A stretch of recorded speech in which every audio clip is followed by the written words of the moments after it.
불교의 시간 개념 중에 좀 이렇게 큰 시간 개념을 표현을 할 때 겁이라고 하는 단어를 쓰기도 하거든요. 근데 그 겁이라는 단어가 얼마나 긴지 일단 우리가 한번 느껴봤으면 좋겠어요. 겁이라는 단어를 어떻게 표현을 하냐면 사방 4km 이만한 공간에 바위가 있는 거예요. 그만한 바위가. 근데 하늘에서 천녀가 있는데 엄청 예뻐요. 근데 이분이 세상에서 가장 아름다운 옷을 입고 있대요. 가장 부드러운 옷. 그리고 100년에 한 번 이 바위로 내려오는데 바위로 내려와서 바위를 이렇게 한번 스치고 지나가는 거예요. 겁이라는 시간이 언제냐면 그렇게 해서 바위가 다 닳아서 없어지는 시간. 엄청 길죠? 네. 영원하죠, 거의. 네. 인간의 개념으로는 영원하죠. 네. 오늘 이 겁이라는 단어를 시작으로 해서 여러분들 주변에서 만나고 있는 가족들, 동료들, 친구들, 그분들과의 인연이 얼마나 소중한지에 대한 이야기를 한번 해보고 싶어요. 아까 그 겁이 1000번이요. 자, 1000겁의 인연은 한 나라에 태어난답니다. 그럼 우리는 최소 일단 1000겁 이상 인연이 모인 거죠? 네. 2000겁의 인연은 하루 동안 길을 동행한다. 한 나라 태어났고 하루 동안 같이 길을 동행한다. 3000겁의 인연은 하룻밤을 한 집에서 잔다. 그 다음에 4000겁은요, 한 부족으로 태어난다. 5000겁은 한 동네에 태어난다. 6000겁은 하룻밤을 같이 잔다. 앞에 거하고 좀 다른 겁니다. 7000겁은 부부가 된다. 7000겁 하니까 생각나시는 분들이 있을 거예요. 8000겁은 부모와 자식 관계가 된다. 9000겁은 형제 자매가 된다. 그리고 1만겁은 스승과 제자가 된다. 우리가 이미 벌써 1000겁 최소한 넘게 된 인연이네요. 그렇죠? 네. 1000년 아니고요. 1000겁. 근데 이렇게 10가지 인연에 대해서 말씀을 하시면서 8000겁이 누구냐면 부모 자식. 근데 그 전에 7000겁이 부부. 9000겁은 형제자매. 그리고 1만겁은 스승과 제자죠. 근데 이 네 가지가 다 실은 가족이에요. 그렇죠? 가족 맞죠? 이해가 되시나요? 네. 왜 이해가 되죠? 스승과 제자가 왜 가족인지 이해가 되세요? 네. 왜 스승과 제자가 가족이냐면요. 그리고 왜 1만겁이냐면 부모님은 나에게 무엇을 주셨냐면 육체를 주셨죠. 네. 스승님은 나에게 무엇을 주시는 거냐면 정신이 태어나도록 해주시는 나의 정신의 부모님이기 때문에 가족입니다. 그래서 이 이야기 속에서 볼 수 있는 게 뭐냐면 가족의 인연이 너무너무 소중하다. 그런 이야기를 하시고 계시는 거예요. 근데 1000겁, 2000겁 이러니까 숫자로 보니까 감이 잘 안 오실 수가 있어요. 그 영원한 시간 동안 우리가 어떤 관계를 맺었는지를 한번 설명을 해볼게요. 지금 옆에 계신 분들 한번 바라봐 보세요. 자, 봐보세요. 이 이야기 속에서 그분들이 누구라고 얘기를 하는 거냐면 전생에 나의 소중한 어머니였다. 그냥 싫은 어머니 말고 요즘에는 어머니 싫어하는 분들도 많은데 정말 좀 은혜로운 어머니 있잖아요. 은혜를 갚을 수 없는 그 어머니. 그 어머니였다. 또 전생에 나의 죽고 못 사는 애인이었다. 나의 소중한 형제였고 나의 소중한 스승이었다. 이런 얘기예요. 물론 또 반대로 어떻게 얘기할 수 있냐면 전생에 나를 죽인 원수였다. 정말 만나기도 싫은 그 나의 그 적이 있잖아요. 적. 그 사람이 그 옆에 있는 분이었을 수도 있죠. 왜냐하면 워낙 시간이 기니까. 지금 이 이야기 속에 그런 의미가 함축되어 있는 거거든요. 그러면 지금 옆에 계신 분들도 그런데 가족들은 얼마나 크겠어요, 그 인연이. 우리가 가족하고 이렇게 살다 보면 좀 힘든 경우가 많아요. 가지 많은 나무에 바람 잘 날 없다 그러잖아요. 아, 엄청 속 시끄럽단 말이에요. 아, 저는 자식이 없어요. 없는데 어떻게 하냐면 요즘에 그 중고등학생들 이제 인문학 스터디를 가리키느냐고 계속 같이 생활을 해보면 아유, 그때만 생활을 해도 속이 터져요. 그 친구들한테 제가 인욕바라비를 배우고 있어요. 근데 가족끼리 얼마나 그렇겠어요. 그렇죠. 심정 고백 하시네요, 심정 고백. 그게 왜 그런지에 대해서 오늘 이야기하고 싶어요. 그리고 그걸 좀 바꿨으면 좋겠다 이런 얘기를 하려고 그래요. 뭐냐면요. 그렇게 영원한 시간에 가까운 그 많은 시간 동안 우리가 가족하고 어떻게 엮인 거냐면 은혜로 엮이기도 하고 원한으로 엮이기도 한 거예요. 그리고 이 엮인 게 많으면 많을수록 가까이 태어날 가능성이 높아요. 왜냐하면 풀어야 되니까. 근데 우리는 가족이다 이러면 어떤 걸 기대하냐면 나에게 사랑을 줄 것이다. 이렇게 기대를 해요. 흰색 관계도 있고 검은색 관계도 있는데 그냥 무조건 흰색만 기대하는 거예요. 그럼 어떻게 되냐면 검은색 관계를 나에게 보여줬을 때 그건 그 전에 나의 원수였으니까 나한테 원수를 갚는 게 실은 당연한 거죠. 왜냐면 나도 갚잖아요. 아이, 가슴에 손을 얹고 한번 생각해 보세요. 나도 갚으니까 그 사람도 나한테 갚는 게 원래 당연한데 흰색만 기대하니까 뭐라고 얘기하냐면 아, 나를 배신했다. 원래 그게 당연한 건데. 그래서 그렇게 많은 관계가 쌓여 있는 이 가족이라는 인연에 대해서 일단 첫 번째로 소중하게 생각하셔야 돼요. 그리고 두 번째가 중요한데요. 이게 뭐냐면 검은색 관계가 언젠가는 드러날 수 있다는 걸 예상하셔야 돼요. 그래야 우리가 귀한 인연인 거예요. 이게 없으면 우리는 별로 같이 인연을 맺지 않은 거예요. 그게 많이 드러날수록 우리는 풀 게 많다? 이건 뭐냐면 더 오랫동안 함께 했다라는 거죠. 그렇게 중한 인연이다? 그러니까 예상을 하셔야 돼요. 예상을 하시면서 동시에 해야 되는 게 너무 희망만 기대하시면 안 돼요. 그래서 왜 가족들 사랑하시죠? 네. 진짠가요? 네. 아, 그럼 가족은 사랑하는데 부부는 사랑하시나요? 아니요.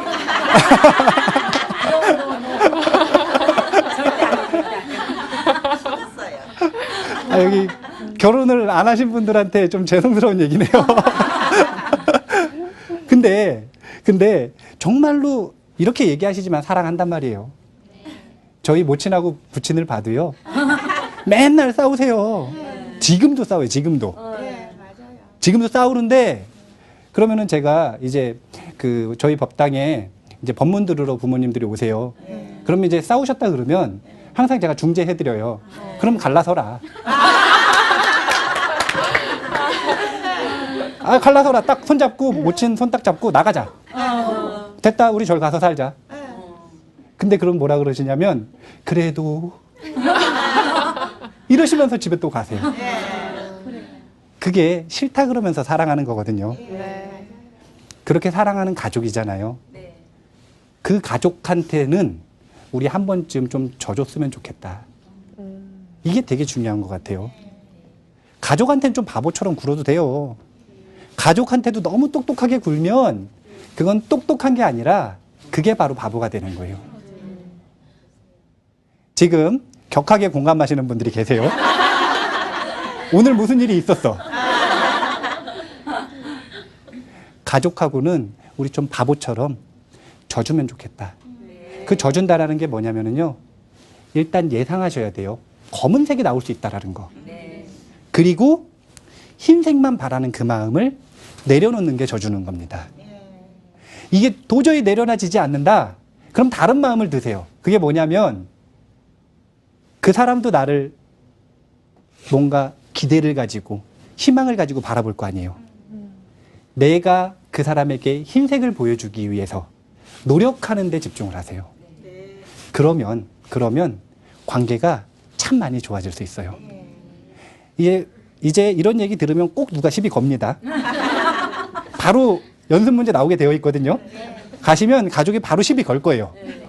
그러면 그 순간에 어떻게 생각하시면 되냐면, 아, 저 사람도 나랑 똑같이 사랑받고 싶어서 이러는구나.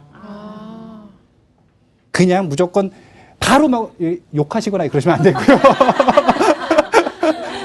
그동안 하시던 습관을 잠깐 내려놓으시고 일단 아, 저 사람도 나처럼 사랑받고 싶구나.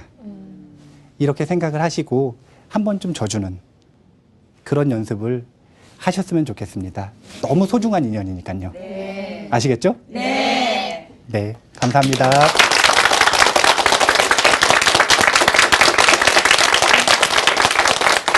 지금 저희 가족들이 그럼 전생에 보통 인연이 아니었겠어요, 그렇죠? 보통 인연이 옷깃만 아니죠. 스쳐도 인연이라는데. 저희도 보통 인연이 아니죠. 아, 그렇죠. 저희 옷깃 한번 스쳤는데 보통 인연이 아닌 거죠? 그럼요. 자, 이 인연. 오늘 혹시 스님께 그 관련해서 궁금한 점 있으신 분 질문 좀 해주세요. 네. 아, 예. 그러니까 상당히 많은 시간, 그러니까 아까 말씀하셨듯이 1천만 급 이상의 시간과 인연들이 있었기 때문에 지금 우리가 여기에 있게 된 건데요. 근데 그런 부분들이 형이상학적으로 다가오지 솔직히 그렇게 현실적으로 와닿지는 않게 되는 것 같아요. 네. 그래서 그거에 대해서 좀 말씀 듣고 싶습니다. 와닿지 않는 게 당연한 거예요. 왜냐하면 우리는 뭘 믿게끔 배웠냐면 눈에 보이는 걸 믿게끔 배웠잖아요. 네. 그러니까 이거 너무 당연한 겁니다. 그러니까 이게 믿기느냐 믿기지 않느냐를 가지고 씨름할 건 없어요. 뭘 가지고 고민을 해보시면 되냐면, 뭘 가지고 현명하게 판단하시면 되냐면, 이거는 뭐냐면 가설이에요, 가설. 왜냐면 내가 증명할 수 없으니까. 내가 지금 눈으로 보지 못했으니까 가설이란 말이에요. 그럼 그 가설을 받아들였을 때 나의 삶에 이것이 얼마나 도움이 되는가, 내 행복에 얼마나 도움이 되는가, 이걸 가지고 판단을 해보시면 돼요. 봐보세요. 옆에 계신 분이 최소 지금 1,000겁 이상의 인연이라 그랬죠? 네. 그리고 전생에 한 2번쯤 나랑 죽고 못 사는 애인이었어요. 자, 이 사실을 전제로 했을 때 옆에 있는 사람이 날 지금 화나게 해요. 화내기가 쉬울까요? 용서해 주기가 쉬울까요?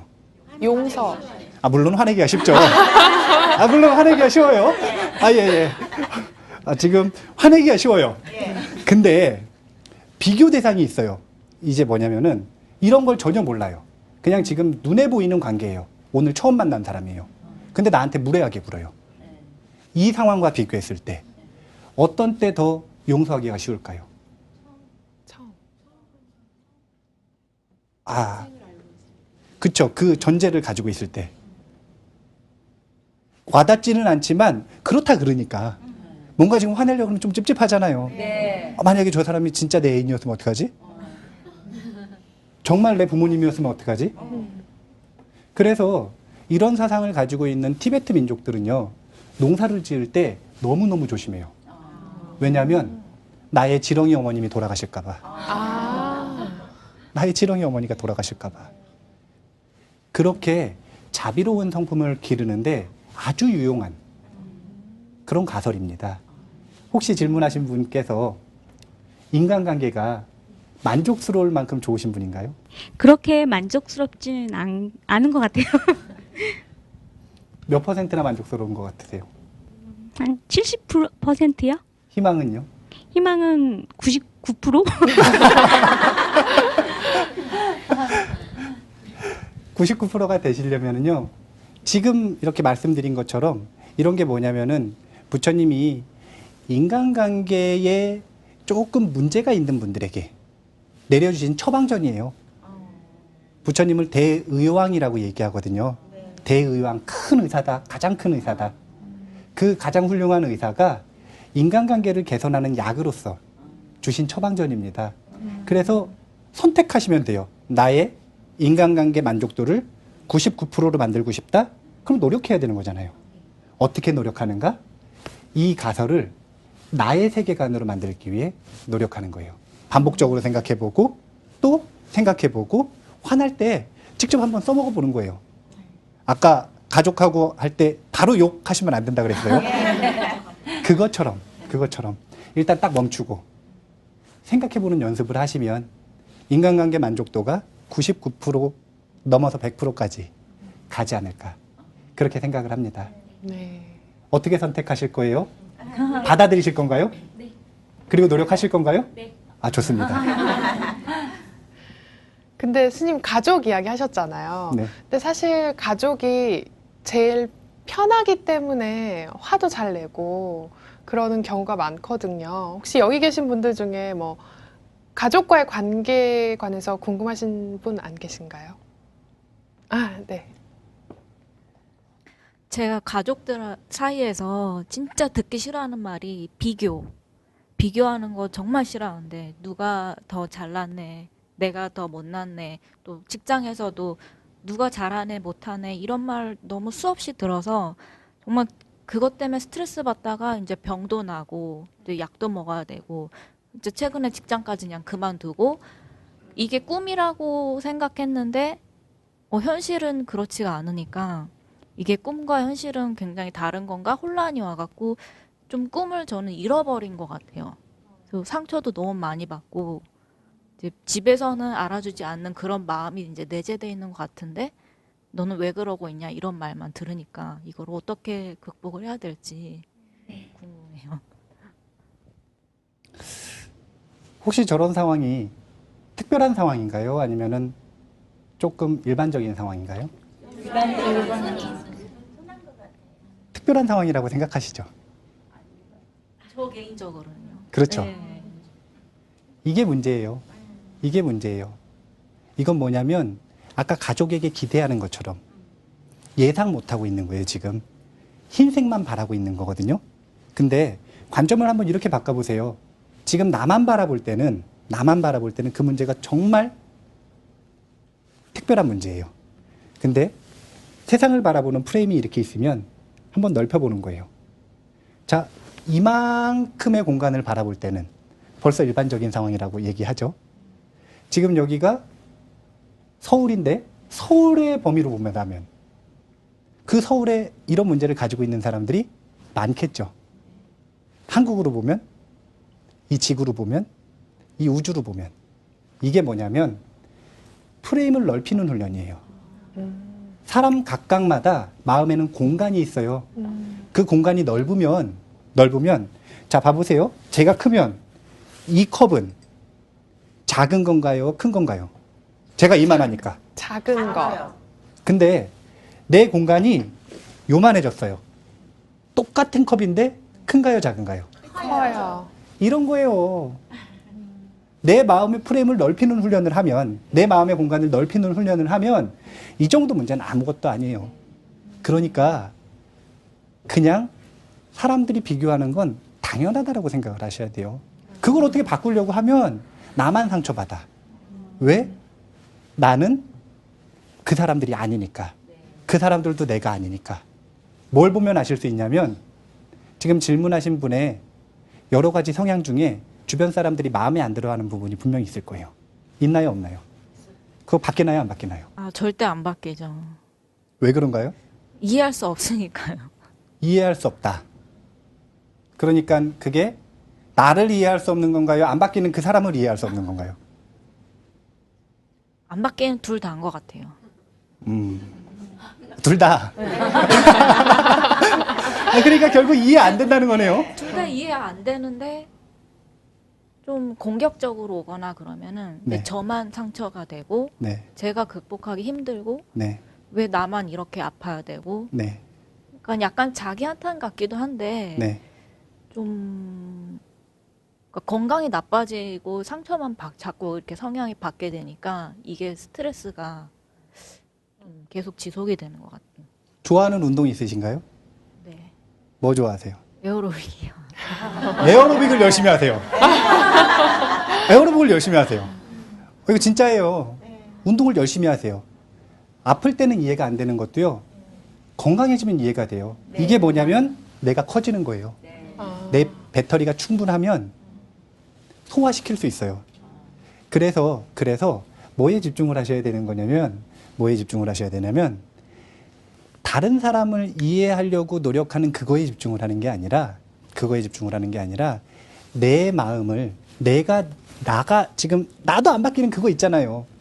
그거를 어떻게 해보려고, 그걸 이해하려고 노력을 하셔야 돼요. 근데 그러기 위해서는 그것만 가지고 고민을 하면 이것도 우울증 와요. 또 안 되는데 뭘 계속 하라 그래.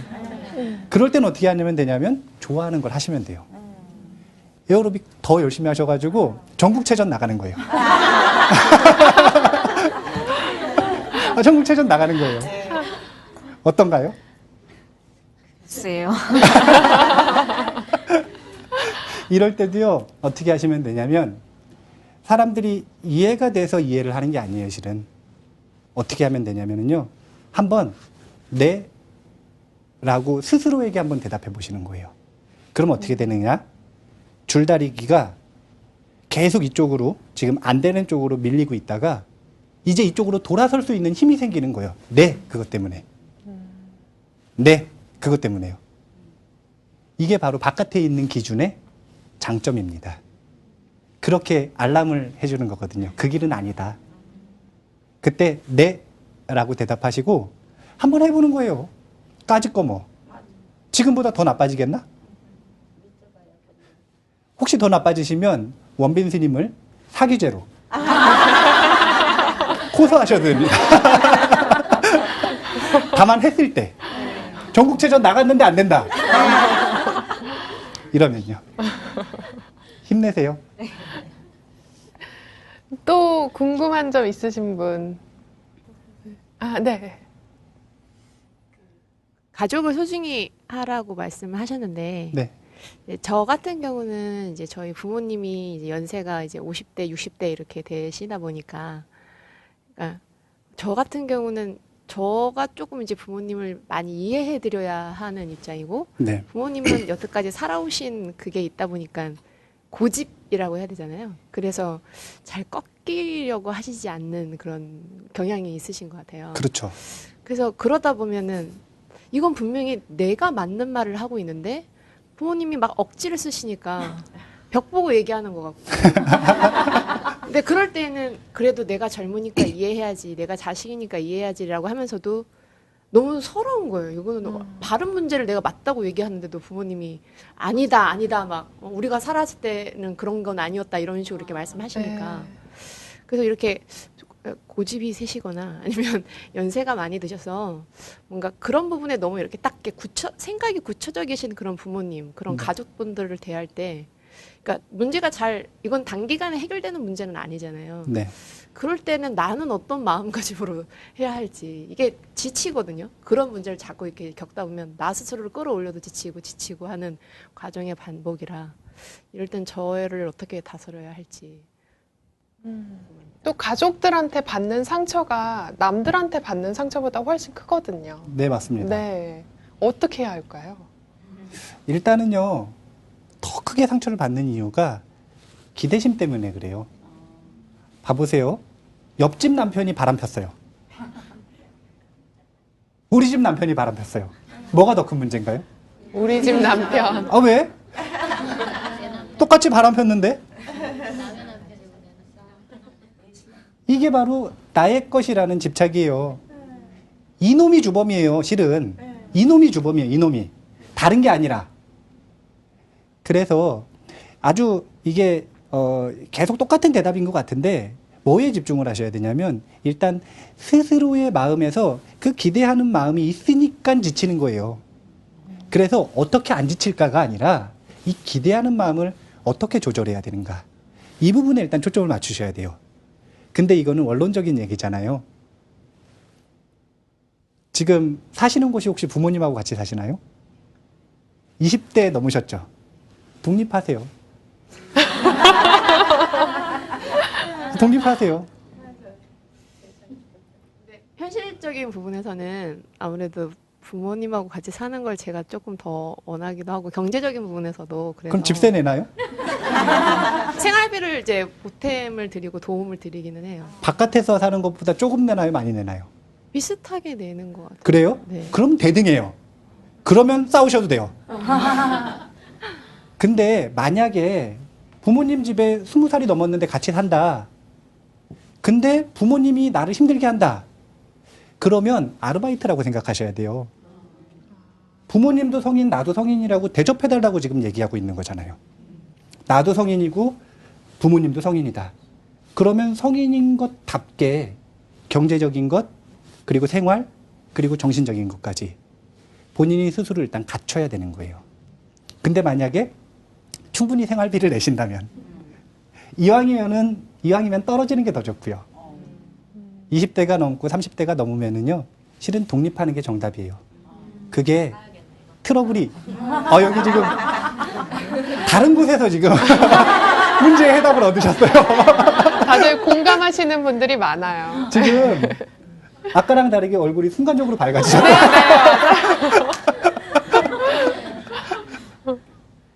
독립을 하시는 게 정답인데, 그렇지 않다면 아까 조금 원론적인 이야기였지만 어떻게 하면 안 지킬까? 어떻게 하면 저분들이 변할까? 이것보다는, 그걸 기대하기보다는 그것에 지치지 않도록 내 마음을 조절하는데 더 노력을 하셔야 될 것 같아요. 충분히 노력을 하시면 변합니다.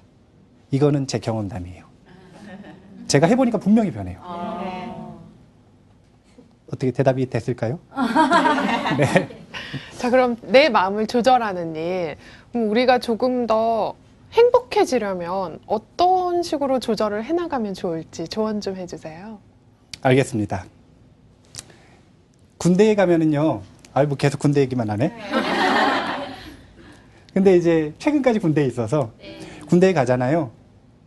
그러면 훈련들을 다양하게 받아요. 근데 이제 화생방 교육이 저는 개인적으로 진짜 힘들었어요. 왜 힘들었냐면 눈하고 코가 통제가 안 돼요. 눈에서 물이 줄줄 나오고요. 코에서도 물이 줄줄 나와요. 이것 때문에 힘들었다라고 표면적으로 얘기를 하는데, 그 상황을 잘 살펴보면 화생방 교육을 어떻게 하냐면요, 이걸 이렇게 방독면을 줘요. 그리고 정화통을 뺐다가 다시 안전하게 끼는 훈련을 하는 거예요. 가스실에 들어가서. 그러기 위해서 처음에 방독면을 검사합니다. 조교가 와가지고 저희한테 호언장담을 하는 거예요. 뭐라고 하냐면, 여기 계신 분들은 장교님들이니까 10개 중에 9개는 새지 않는 방독면을 준비했습니다. 이거는 굉장히 획기적인 거예요. 병사들은 10개 중에 반은 새요. 그래서 반은 그냥 먹는 거예요. 근데 장교님들이니까 1개만 셉니다. 그리고 그 1개가 새는 걸 발견하시면 바꿔드리겠습니다. 안 새는 걸로. 그리고서 이제 계속 훈련을 하는 거예요. 근데 내게 새는 것 같아요. 근데 처음이니까 잘 모르잖아요. 조금 긴가? 그리고서 이거 새는지 봐달라고 했어요. 안 샌대요. 그럼 조교님 말을 믿자. 근데 또 확인을 시키더라고요. 새는 것 같아요. 줬더니 안 샌대요. 믿자. 한 번 또 확인을 시키더라고요. 새는 것 같아요. 이제 못 믿겠어요. 그래서 신부님한테 여쭤봤어요. 이제 참고로 군종장교로 가려면 신부님들, 목사님들, 그리고 스님들이 함께 훈련을 받습니다. 그래서 이제 신부님한테 여쭤봤더니 신부님이 샌대요. 지원군을 얻었잖아요. 그래서 3자 대면을 딱 실시했어요. 샌다 그러신다. 근데 끝까지 안 샌다는 거예요, 조교가. 21살짜리 조교가. 여기다 대고 내가 뭐라고 할 수도 없고, 그 화가 조금 나려고 하는 그 상황에서 저한테 은밀한 거래를 하더라고요. 뭐냐면, 제가 보기엔 진짜 안 되는 것 같습니다. 그러니까 혹시 세면 들어가셔서 손만 대시면 바로 내보내드릴게요. 혹하는 소리예요. 이거는 해석하면 어떤 소리냐면, 새니까, 새는 거 아는데 새니까 들어가서 한번 쭉 들키고 나와라. 이거거든요. 빨리 내보내주겠다. 마음에서 갈등을 하다가 오케이 했어요. 그리고는 화생방 교육장에 올라갔죠. 문 앞에 딱 섰어요. 섰을 때 저는 이미 확신을 가지고 있었어요. 샌다. 왜냐하면 문을 열지도 않았는데 벌써 눈물이 나와요. 이거 새는 거 맞죠? 그래서 조교와 눈을 딱 마주쳤어요. 내보내줄 거지? 그러겠대요. 딱 이렇게 고개를 끄덕이더라고요. 그래서 자신감을 가지고 문을 열어주길래 들어갔어요. 습관이라는 게 무서운 거예요. 지금 긴장해가지고 숨을 얕게 쉬고 있는데 이렇게 얕게 쉬는 것처럼 좀 쉬었으면 좋겠는데 평소처럼 복식 호흡을 해버렸어요. 가스가 배미까지 쑥 들어간 거예요. 3초 동안 아무런 생각이 나질 않아요. 정말 필름이 끊긴 것 같아요. 그랬다가 딱 인식이 딱 돌아오니까 어떻게 하고 있냐면 눈에서 물이 나오고 있고 코에서 물이 나오고 있는 거예요. 창피하잖아요. 창피해서 또 정신이 2초 동안 없더라고요. 근데 그러고 나서 5초 동안 정신이 없다가 번뜩 이제 본전 생각나는 거죠. 조교를 찾아야 되잖아요. 조교 딱 그러는데 보니까 없어요. 문 밖에 숨어 있는 거예요, 지금. 그때가 출가한 지 한 5년 정도 됐다가 군대를 갔는데 5년 동안의 저의 인욕바람 일수행이 깨질 뻔했어요. 하지만 참았죠. 그때 생각난 게 그 안에도 조교들이 있으니까 문제가 있다라고 얘기하면 내보내준다는 소리를 들었어요. 계속 손짓을 하는데 외면하는 거예요. 배신감. 화가 나지만 참았어요. 결정적으로 정말 힘들었던 게 아무리 힘들어도 한 1분 정도만 하면 된다 그러더라고요. 그래서 시계만 바라보고 있었어요, 이렇게. 1분이 지났어요. 1분 10초가 지났어요. 2분이 지났는데 안 내보내줘요.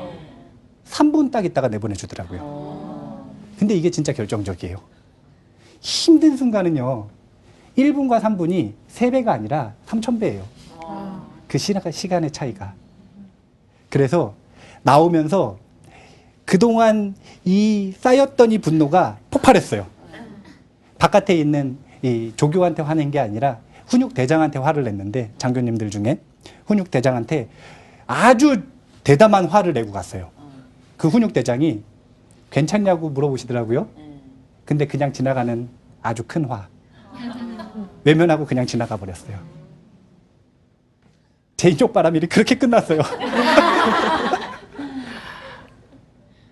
근데 이 가스를 한번 먹어보면은요, 실은 그게 그렇게 힘들지 않아요. 알면. 그래서 훈련소에서 법회나 강연을 할 때마다 병사들한테 항상 조언을 해줘요. 화생방 교육을 잘 받는 방법은 아주 간단하다. 그건 무엇인가? 먹는다고 생각하고 들어가라. 실은 이거 아무것도 힘든 것도 아니에요. 저기 해인사에서 행자생활 할 때는 매일매일 그렇게 힘들어요. 그때에 비하면 아무것도 아니거든요. 근데 왜 그렇게 화가 났는가? 일단 내가 그때보다 좀 잘났다고 생각을 하고 있고, 저 21살짜리가 나를 속였다고 생각을 하고 있고, 또 1분이 3분이 됐잖아요. 이 기대심. 그래서 해드리고 싶은 조언이 뭐냐면요, 우리가 생각하는 고통이라는 거 있잖아요, 고통. 그 고통의 크기가 어떻게 결정이 되냐면, 물리적인 통증이 있어요. 꼬집으면 아픈 거 있죠? 그 통증에다가 플러스 뭘 하는데, 알파가 있는데, 이게 아주 눈더미처럼 불어나는 거예요. 얘가 누구냐면 스스로의 정신적 스트레스. 통증은 별게 아니에요. 근데 그거를 내가 어떻게 해석하는가, 어떻게 느끼는가. 이 공식을 잘 기억하셔야 돼요. 고통은 통증 플러스 스트레스다. 그래서 통증을 일으키는 그 주범들, 우리가 원수라고 얘기하는 그 사람 있잖아요. 그 사람 탓을 할 게 아니에요. 그 사람은 아주 조그만 통증을 나에게 줬을 뿐이라. 근데 그걸 지금 누가 부풀리고 있냐면, 누가 눈사태를 만들고 있냐면 내가 만들고 있는 거예요. 왜 그러냐면 그동안 내 마음을, 내 스트레스를 조절하는 공부에 솔직히 가슴에 손을 얹고 좀 게을렀어요. 그러니까 무너져 내리는 지금 그 하늘에 달이 깔리고 있는 거거든요. 이렇게 세우려면 자기 자신의 스트레스를 조절하는, 내 마음을 조절하는 그 플러스 알파를 상대하는 그런 공부를 열심히 하셔야 되지 않을까. 우리가 인생을 살다 보면은요, 오늘도 아마 또 화생방 교육이 있을 수 있어요. 인생의 화생방 교육이 계속 일어납니다. 눈이 통제가 안 돼서 정말 슬픈 순간, 코가 통제가 안 되면 폼생폼사 이거 완전 폼 깨지는 거거든요, 지금. 그런 화생방 교육이 지금 얼마든지 이제부터 일어나요. 지금까지도 일어났고. 그 화생방 교육을 잘 받으려면요, 딱 한 가지밖에 없어요. 열애 이런 거 없습니다. 내 마음대로 안 돼요. 경험해야 되는 거니까. 그냥 먹는다고 생각하고 들어가셔야 돼요. 적극적으로. 그렇게 할 때, 우리가 스트레스를 조절할 때, 고통에 끌려다니는 사람이 아니라, 고통을 당하는 사람이 아니라, 그냥 통증을 경험하는 사람이 될 수 있어요. 그냥 단순히 통증을 경험하는 사람. 이렇게 되면 우리들이 느끼는 행복 지수가 조금은 더 높아지지 않을까. 그리고 그것은 딱 훈련한 만큼입니다. 공부한 만큼. 애누리는 절대 없어요. 그렇게 열심히 스스로를 조절하는 훈련을 하시면 좋겠어요.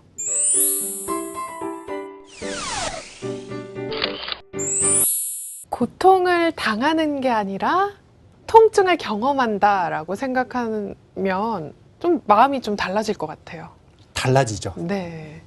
좀 더 행복의 길로 좀 더 빨리 가깝게 갈 수 있는 방법이 될 수 있을까요? 맞습니다. 아주 작은 차이인 것 같거든요. 근데 배가 처음에 운항을 시작할 때요, 선장이 실수를 했어요.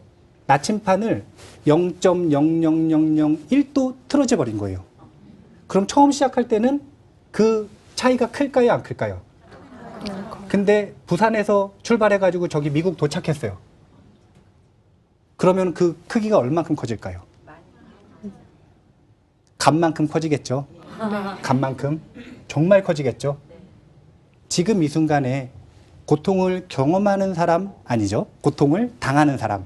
이걸 선택하실지 또는 통증을 경험하는 사람을 선택하실지, 이게 아주 작은 차이처럼 보이지만 그게 내일, 한 달 뒤에, 1년 뒤에, 10년 뒤에는 정말 큰 차이를 만들어낼 겁니다. 어떤 걸 선택하실 거예요? 경험하는 걸로. 여러분들 마음의 행복의 전문가가 되는 길이 바로 그겁니다. 반드시 기억하시고 여러분들이 좀 더 행복해지셨으면 좋겠어요. 왜냐하면 전생에 나의 어머니니까요. 네, 오늘 스님께서 말씀하신 대로 오늘부터 조금씩 매일매일 연습해가면 행복의 길로 조금 더 가깝게 갈 수 있을 것 같아요. 그렇죠? 맞습니다. 네, 스님 오늘 좋은 말씀 감사합니다. 감사합니다. BBS TV 힐링법석 보리수 나무 아래, 저는 다음 이 시간에 다시 뵙겠습니다.